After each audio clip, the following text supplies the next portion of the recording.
പാകിസ്ഥാൻ രഹസ്യ വിവരശേഖരണ agency Inter services intelligence എന്ന ഐഎസ്ഐയുടെ കാർമ്മികത്വത്തിൽ രൂപം കൊണ്ട ഭീകര സംഘടനയായ ജെയ്ഷെ മുഹമ്മദിൻ്റെയും ശേഷി വല്ലാതെ കുറഞ്ഞു.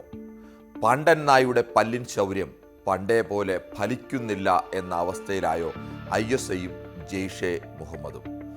ശേഷി കുറഞ്ഞിട്ടാണോ ഡൽഹിയിൽ റെഡ് ഫോർട്ടിന് സമീപം അതീവ സുരക്ഷാ മേഖലയിൽ കാർ ബോംബ് സ്ഫോടനം നടത്തിയതെന്ന ചോദ്യം വരാം.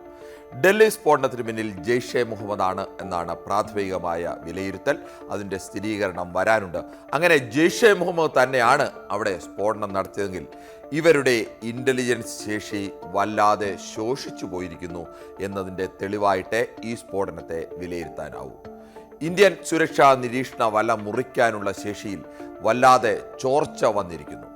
എങ്ങനെയാണ് ഇങ്ങനെ സംഭവിക്കുന്നത്? അവിടെ അവർ സ്ഫോടനം നടത്തുന്നു, അപ്പോൾ അവരുടെ ശേഷി കുറഞ്ഞു എന്ന് നമ്മൾ വിലയിരുത്തുന്നു. അതെങ്ങനെയാണെന്ന് വിശദമായി തന്നെ പരിശോധിക്കാം. ലോകത്താകമാനമുള്ള ഭീകര സംഘടനകളുടെ ഇൻ്റലിജൻസ് ശേഷി പരിശോധിക്കുന്നത് എങ്ങനെയാണെന്ന് അറിഞ്ഞാൽ ഇത് നമുക്ക് ബോധ്യമാവും.